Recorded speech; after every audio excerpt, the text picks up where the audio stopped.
সৈনিক ছাত্র প্রতিনিধি কবি আমাদের মাঝে উপস্থিত হয়েছে। আমরা সেই ছাত্র কবির মুখ থেকে কথা এবং কবিতা শুনব। কবিতা নিয়ে আসছে ছাত্র যুবক বীর কবি কবি শফিউল্লাহ আজাদ।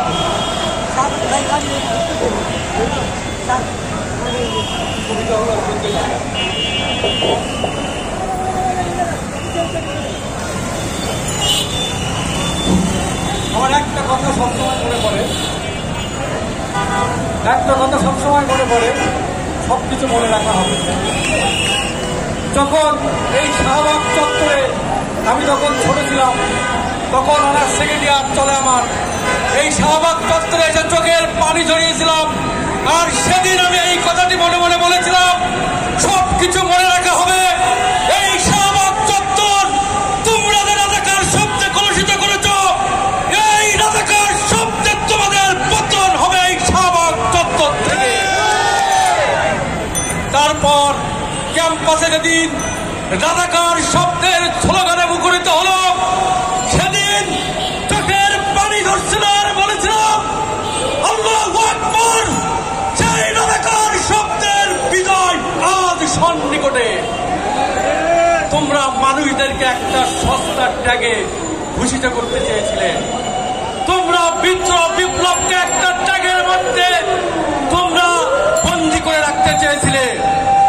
তোমরা ভুলে গেছিলে, বাঙালি ভুলে না, বাঙালি ৭১, বাঙালি ৬৯, বাঙালির পরিচয় ৫২। আমি আমার কবিতায় যাচ্ছি, ছোট্ট ৪ লাইনের একটা কবিতা আমি করব। যুদ্ধে যাব, হায়নার ক্ষমবন্দী সবুজ মানচিত্রে অবাধে বিচরণ করা লোভী অনাচারী অহংকারী রব্য স্বৈরাচার।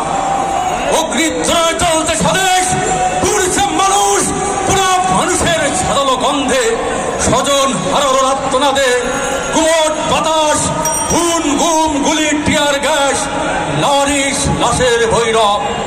সুবাতাসে বন্দী অপেক্ষার বিলাসী খাম তুলে রাখো আজ প্রিয়তমা তোমার স্বপ্নের বুকের ভিতর। যুদ্ধের মাঠে যেতে প্রস্তুত সৈনিক আমি, যুদ্ধ বিলাসী পত্র মাঠে পেছনে ফেরার সময় আজ নেই। যুদ্ধের মাঠে যেতে প্রস্তুত সৈনিক আমি, পটপিস্তল ইচ্ছাদিত মানবতার টানে আজ আমি যুদ্ধে যাব।